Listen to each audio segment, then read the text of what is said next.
সাদমান সাদিক আপনি লিখেছেন, বারবার ইস্তেখারা করার পরেও ফলাফল বুঝতে পারছেন, এক্ষেত্রে করণীয় কি? বারবার ইস্তেখারা করার পরও আপনি ফলাফল কিভাবে বুঝতে পারছেন না? ইস্তেখারার ফলাফলটা কিভাবে আমরা পাবো? এটা নিয়ে আমাদের অনেকের মধ্যে ধোঁয়াশা আছে, অনেকের মধ্যে ভুল ধারণা আছে। আমরা মনে করি যে ইস্তেখারার ফলাফল পাওয়ার জন্য বোধহয় আমাদেরকে স্বপ্নে দেখতে হয়। স্বপ্নে দেখা আসলে কোনো জরুরি কোনো বিষয় নয় যে স্বপ্নে দেখলেই আমরা শুধুমাত্র ফলাফল পেয়েছি আমরা ধরতে পারবো। স্বপ্নে দেখা ছাড়াও কিন্তু ফলাফল পাওয়া যেতে পারে। আর সেটা এভাবে যে কোনো বিষয় যখন আপনি ইস্তেখারা করবেন, সে বিষয়ে ইস্তেখারা মানে হলো আল্লাহ সুবহানাহু ওয়া তাআলার কাছে কল্যাণের দোয়া করা, কল্যাণ প্রার্থনা করা। সেটা আপনি করছেন। সেটা করতে করতে যদি একটা পর্যায়ে কোনো একটা ডিসিশন আপনার নেওয়া হয়ে যায়, তাহলে বুঝতে পারেন যে সেটাই আপনার ইস্তেখারার ফসল। আর যদি কোনো ডিসিশন মানে নেগেটিভ ডিসিশনও হয়, তাহলে সেক্ষেত্রে সেটা বুঝবেন ইস্তেখারার ফসল। অতএব আপনি আপনার জায়গা থেকে চেষ্টা অব্যাহত রাখবেন ফলাফল আসার, এবং সেটা পজিটিভ হতে পারে, নেগেটিভ হতে পারে। সেটাকে আপনি কোনো অবস্থাতে খারাপ হিসাবে দেখবেন না, কারণ ফলাফল যেটাই আসুক সেটাই মনে করবেন আল্লাহর পক্ষ থেকে কল্যাণকর, যদি আপনি শর্ত মেনে সুন্দরভাবে যথাযথভাবে ইস্তেখারা করে থাকেন। ইস্তেখারার জন্য আমরা অনেকে স্বপ্নে দেখাটাকে জরুরি মনে করি। স্বপ্নে বিশেষ কোনো ইন্ডিকেট না পাওয়ার আগ পর্যন্ত আমরা মনে করি যে বোধহয় ইস্তেখারার ফলাফল আমরা পাইনি। এটা ভুল ধারণা। মূলত স্বপ্নে দেখা, তারপরে স্বপ্নে দেখে তারপরে ডিসিশন পাওয়া, এটা কোনো আবশ্যক বিষয় নয় আমাদের ইয়ের জন্য, ইস্তেখারার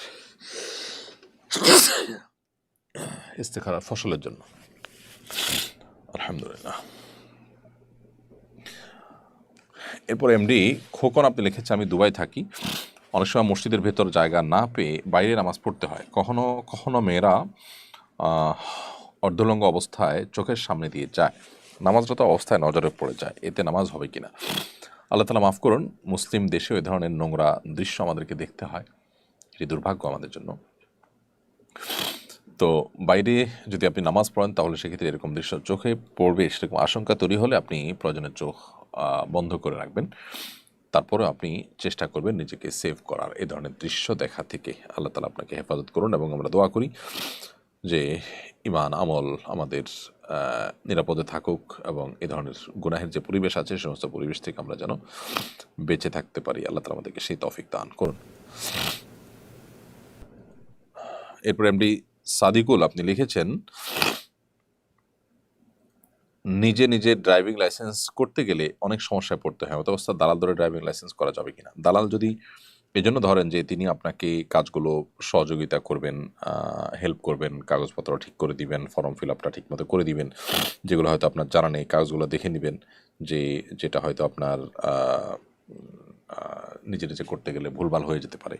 তো সেই হিসাবে তাদেরকে কনসালটেন্ট হিসাবে যদি নিয়োগ দেন এবং তিনি সব করে দিলেন, তার বিনিময়ে তাকে দিলেন, সেটা জায়েজ আছে। কিন্তু অবৈধভাবে কোনো সুবিধা পাওয়ার জন্য তাকে যদি টাকা দেন এবং তিনি যদি ঘুষ ঘাস দিয়ে এটি করে দেন, তাহলে সেটা সম্পূর্ণ নাজায়েজ এবং গুনাহ হবে আপনার জন্য। এরপরে এমডি মাজহারুল ইসলাম আপনি লিখেছেন, আমি একজন বক্তার আলোচনায় শুনেছি যারা নামাজ পড়ে না তাদের সালাম দেওয়া যাবে না। কথাটা কতটুকু গ্রহণযোগ্য জানাবেন? না, এটা কোনো গ্রহণযোগ্য কথা নয়। যারা নামাজ পড়েন না তাদেরকে সালাম দেওয়া যাবে না, এটা সঠিক কোনো কথা নয়। নামাজ না পড়লেও যদি তিনি মুসলমান হয়ে থাকেন, আপনি তাকে নামাজ সালাম দিতে পারেন। হ্যাঁ, এটা তাদের মতে সঠিক যাদের মতে নামাজ না পড়লে মানুষ মুসলমান থাকে না। অনেক উলামা ইকরাম সেটি বলেন।